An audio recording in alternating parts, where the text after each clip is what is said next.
Bien, bonjour à tous. Du coup, je démarre cette journée en vous présentant un plugin qu'on a appelé Compligis. Je vais vous présenter le fonctionnement du plugin et puis ensuite les dernières nouveautés que l'on a pu ajouter assez récemment, puisque le plugin commence à avoir un peu plus d'1 an maintenant. Et petit à petit, vers quoi on va se diriger. Donc avec un petit teasing.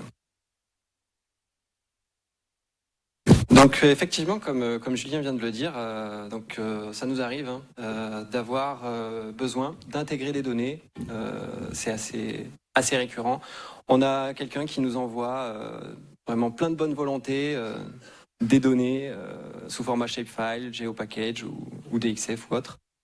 On reçoit ça et puis on doit le faire rentrer dans notre système d'information. Dans notre base de données, on arrive, on prend la donnée, on essaye et bim, ça rentre pas. Un triangle dans un carré, ça rentre pas. Il y a des trucs tout de suite au premier abord. Premières erreurs fatales, il va manquer une colonne dans une couche. Il y a une couche qui va pas avoir le bon nom, ou il y a en fait une couche en trop, on sait pas où la mettre. Ou alors il y en manque. Des fois, ça peut vraiment déjà, dès le départ, ça coince. Puis ensuite, même si on arrive à faire rentrer en poussant bien dans notre base de données, on va avoir peut-être des erreurs cachées qui vont ressortir au bout d'une semaine, 6 mois. En fait, au moment où on va commencer à utiliser la donnée, où on va se rendre compte qu'en fait, dans notre processing, ça coince parce qu'il y a telle donnée qui dépasse en fait une longueur maximale. Dans notre SIG, c'est pas possible. Et pourtant, elle est là. Ou alors un polygone qui finalement a un trou et qu'on se dit mais d'où est-ce qu'il vient celui-là? Ou alors des exemples multiples et variés. Et on ne sait pas trop à ce moment-là si on doit dire merci à la personne qui nous a envoyé la donnée de base, malgré toute la bonne volonté qu'elle peut avoir. Donc, finalement, la question qu'on doit se poser quand on reçoit de la donnée, c'est est-ce qu'elles sont prêtes à intégrer mon système d'information? Donc là, derrière cette question, qu'est-ce qu'on peut trouver? Alors j'ai mis quelques exemples, et j'ai mis etc. à la fin, parce que ça va dépendre de chacun de son système. Mais par exemple, est-ce que cette donnée elle est conforme à mes restrictions géométriques et topologiques? Donc déjà, ce sont deux critères vraiment très importants, hein, c'est majeur. Est-ce que c'est conforme aux champs et aux couches attendues? Donc sans parler des géométries en elles-mêmes, est-ce que la structure de la donnée est bonne? Et ensuite sur les valeurs, puisque comme on est dans un SIG, on a la géométrie, on a nos données, est-ce que les données sont conformes à ce qu'on attend également, et etc. Donc cette question, tout de suite, quand on reçoit une donnée, elle nous vient à l'esprit. Et c'est comme ça qu'on est venu à ce plugin, à la solution au problème, qui est Compligis. Donc ça se présente sous la forme d'un plugin. Et qu'est-ce qu'il y a derrière Compligis? En fait, on utilise deux systèmes pour vérifier si la donnée elle est prête, si elle est conforme à ce qu'on attend d'elle. Donc on a en haut, je vous ai mis la référence. Ce sera une donnée que l'on va devoir construire. Alors ça peut être, en général, ce sera juste pour la structure, ce sera des tables finalement vides de données, mais qui auront leur nom, leur colonne, leur système de coordonnées de référence. Donc finalement, c'est un fichier shapefile ou GeoPackage qui représente comment doit être rangée la donnée. Et ensuite, on a notre liste au Père Noël. Qu'est-ce qu'on veut à l'intérieur de cette donnée qui soit respectée? On peut demander des longueurs minimum, des critères d'air, des critères sur les champs, ou sur, effectivement, je veux pas de trous dans mes polygones. Donc on a ces deux éléments-là qui vont être créés par la personne qui dit voilà à quoi ta donnée doit être conforme, si tu veux intégrer mon SIG. Donc Compligis va nous aider, va nous guider en fait pour créer cette liste au Père Noël, puisque la référence pourra venir de la personne qui décide de la structure. Et ensuite, la liste au Père Noël de Compligis. Alors à ce moment-là, l'utilisateur, qu'est-ce qu'il fait ce qui propose la donnée, plutôt que de l'envoyer directement, il va la présenter à Compligis, qui va faire tourner ses tests de conformité et qui va répondre à l'utilisateur, OK, là, tes données sont conformes, c'est bon, tu peux les envoyer. Donc l'idée, c'est vraiment que la personne qui veut partager sa donnée s'auto-contrôle en fait et vérifie par elle-même si ces données sont correctes. Alors, comment ça se présente dans QGIS? Ici, je vous ai mis le petit Père Noël derrière, ça c'est la liste au Père Noël. À gauche, vous avez les couches de la donnée, de la structure de référence qui est créée, et dans chaque couche, vous allez pouvoir cocher des cases de contraintes. Des contraintes géométriques, des contraintes sur les champs. Et donc vous allez créer comme ça, pour chaque couche, qu'est-ce qui doit être respecté. Alors on en vient aux nouveautés. Donc dernièrement, on a rajouté des vérifications géométriques, donc sur les géométries invalides, les géométries nulles, les géométries vides, les géométries qui se superposent, qui peuvent avoir un overlap, et les géométries qui sont carrément dupliquées, qui sont en doublon. Et donc, Compligis va pouvoir vérifier si ces critères sont conformes. Et on a à présent un joli rapport qui est donc en 3 formats disponibles, 3 formats différents. Donc à l'issue du contrôle par Compligis, vous allez pouvoir récupérer ce style de rapport. Et donc on a eu une bonne contribution, on a fait une contribution avec l'Université Grenoble-Alpes, filière Géomass, qui s'est occupé de cette partie du rapport pour vraiment faire la mise en forme. Et les 2 nouveaux formats donc, qui sont exportables en JSON et en Markdown. Et donc le plugin peut tourner sous forme de processing QGIS également. Et nous avons une dernière nouveauté, donc One More Thing, puisque maintenant nous partons sur une version web de Compligis, et donc pour proposer à chacun de pouvoir avoir une interface en ligne pour permettre aux utilisateurs qui vont créer la donnée d'aller se connecter et uploader leurs données en choisissant un modèle de vérification parmi les listes au Père Noël qui auront été prévues. Donc le front, comment ça se présente? Donc l'utilisateur donc je vous ai mis en haut à gauche, il a une page de ce style-là. Il va choisir quelle configuration de conformité il veut vérifier, et il va envoyer sa donnée. Et directement, une fois que Compligis a fini de tourner, il aura le rapport HTML devant les yeux qui va lui dire là, non, tes données ne sont pas conformes parce que 1, 2, 3, 4, c'est pas la peine de les envoyer, de toute façon, elles vont revenir.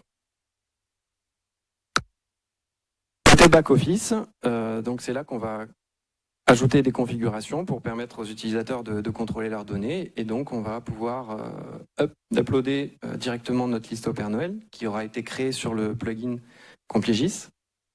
Et le deuxième élément, la donnée de référence. Donc on retrouve toujours ces 2 éléments de base pour vérifier la donnée. Voilà, j'ai terminé pour la présentation. Merci à tous pour votre attention, et donc s'il y a des questions, n'hésitez pas. Merci Jacques.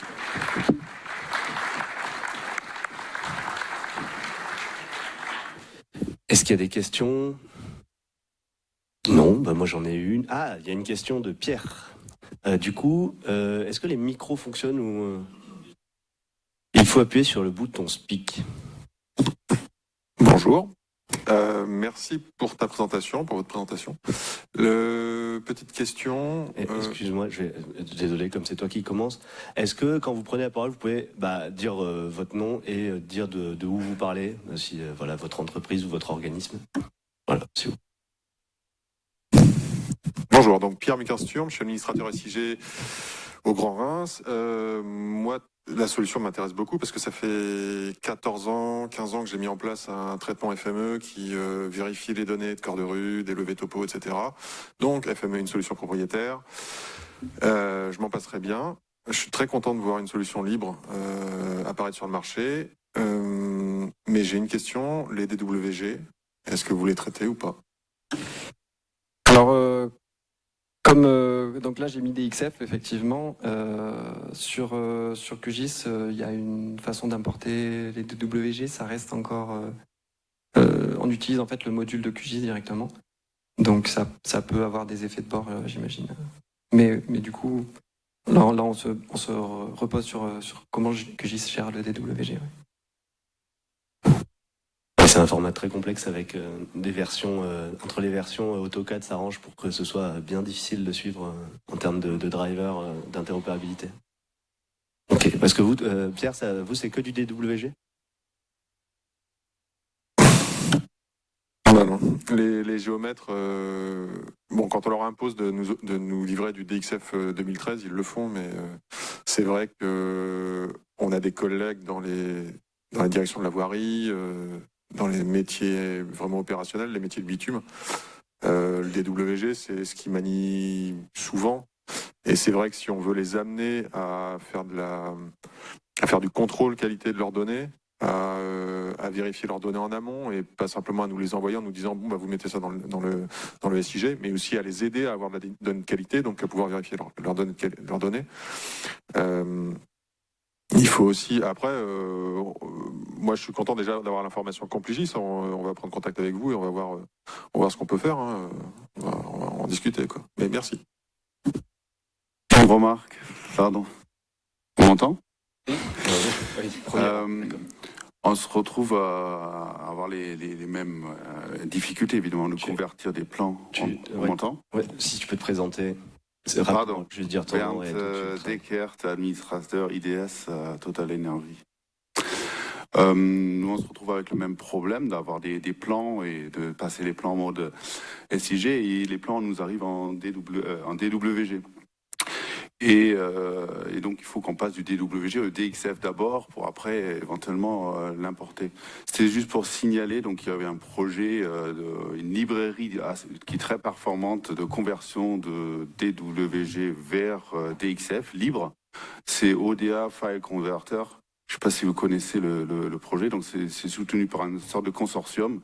Et ça me paraît être la manière la plus performante pour convertir. Très bien, merci de ce retour. Oui, il y a une question.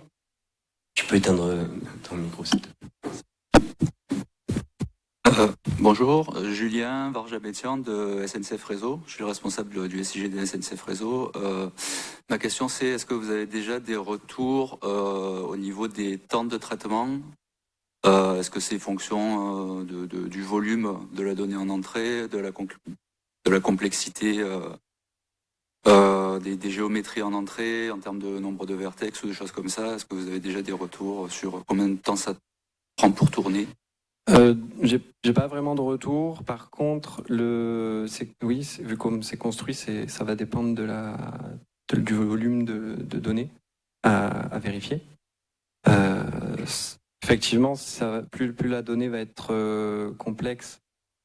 Oui, typiquement, oui, un nombre de vertex en géométrie, ça va jouer sur le temps de vérif, ça c'est certain. Après, non, j'ai pas de retour encore sur des gros volumes en fait. Ouais. S'il y en a qui déjà ont utilisé la version et qui ont des retours sur les temps d'exécution, oui. Ok, tu voulais juste lever ta main pour te... Ouais. Moi, ça m'arrive aussi des fois. Très bien. Est-ce que dans l'assistance, il y a des gens qui avaient déjà utilisé Compligis? Personne. Très bien. Bien, tu peux venir, s'il te plaît, nous expliquer. Très bien. J'ai une question. Est-ce qu'il y a déjà une articulation, enfin un lien entre la partie plugin desktop et le back-office Compligis Web? Genre, tu te connectes, tu dis, voilà, je suis de tel organisme et du coup, je récupère automatiquement mes données de référence. Alors, pas encore. C'est vrai que ça serait Ça serait bien. Hein. Aujourd'hui, le plugin va vous permettre de créer votre configuration et ensuite, il faudra la mettre en ligne sur Compligis Web, sur une instance donc, qui sera disponible, qui aura été installée par qui veut. Ce serait bien si on pouvait directement du plugin, oui, effectivement, se dire j'envoie ma configuration, elle a tel nom et elle part sur telle instance de Compligis Web.